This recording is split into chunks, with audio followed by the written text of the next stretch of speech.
নমস্কার বন্ধুরা, আজকে আমি বানাবো কাঁচা লঙ্কা চিকেন।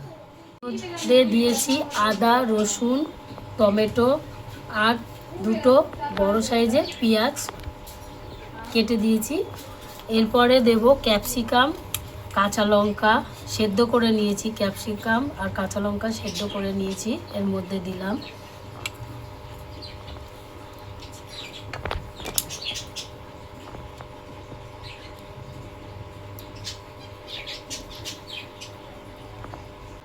কাঁচা লঙ্কা আর ক্যাপসিকাম সিদ্ধ করে নিয়েছিলাম, ওগুলো দিলাম।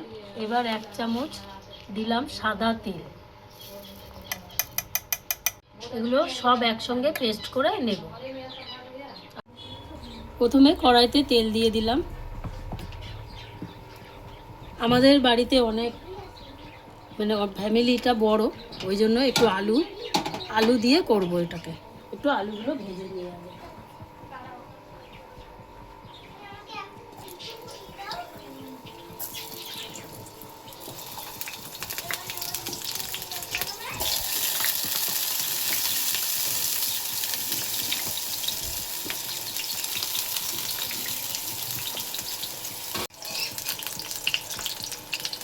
তোমরা আলু ছাড়াও করতে পারো, আলু ছাড়াই ভালো হয়, কিন্তু আমাদের একটু আলু দিতে হয়, কারণ আলু না দিলে হবে না।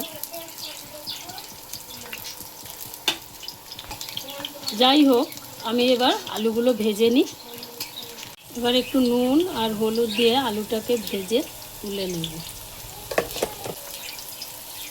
নুন হলুদ দিয়ে আলুটা ভেজে নিই। আলুগুলো ভাজা হয়ে গেছে, এবার আলুগুলো তুলে নেব এক এক করে।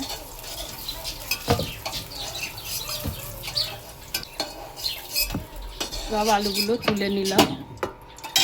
এবার তেল গরম হয়ে গেছে, এর মধ্যে দিলাম গোটা গোলমরিচ।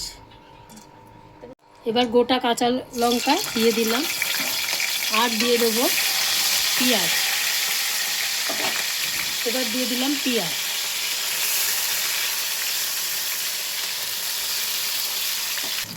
একটু লাল লাল করতে হবে পেঁয়াজগুলো। লাল লাল হয়ে গেছে, এরপরে মশলাটা দিয়ে দিলাম। মশলা পেস্ট করেছি আদা, রসুন, টমেটো আর ক্যাপসিকাম, কাঁচা লঙ্কা আর পেঁয়াজ। মশলাটা দিয়ে দিলাম।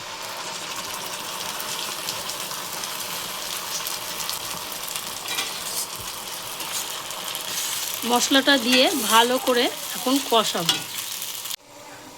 এবার মশলার জলটা দিয়ে দেব। এবার নুন দিয়ে দেব 1 চামচ।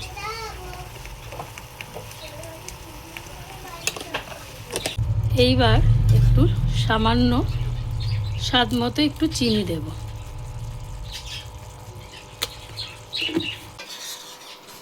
এবার কষানো হয়ে গেছে, মশলা দিয়ে তেল ছেড়ে দিয়েছে।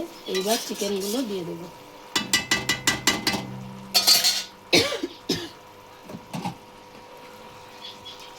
চিকেনগুলো দিয়ে দিলাম। আগে দিয়ে চিকেনগুলো দই, নুন, হলুদ, তেল দিয়ে মাখিয়ে রেখেছি।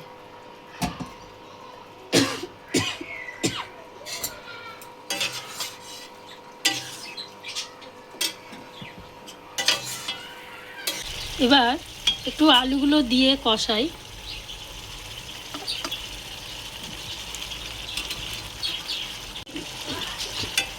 আলুগুলো একটু সিদ্ধ হয়ে যাবে, আলুগুলো দিয়েই কষালাম।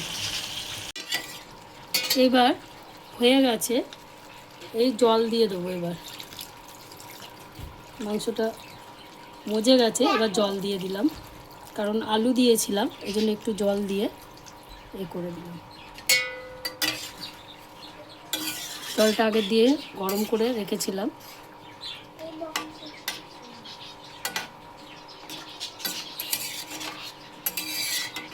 কাঁচা লঙ্কা দিয়ে দিলাম, চেরা কাঁচা লঙ্কা, সাদা মরিচ দিলাম, আর দিলাম জায়ফল, আর দিলাম ঘি।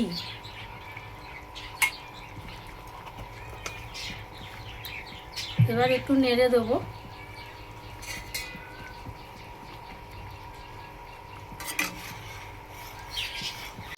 এবার ঢাকা দিয়ে দিলাম যাতে ঘিয়ের গন্ধটা না বেরোয়। এবার 2 মিনিট মতো হোক, এইভাবে খেয়ে দেখবেন ভালোই লাগবে।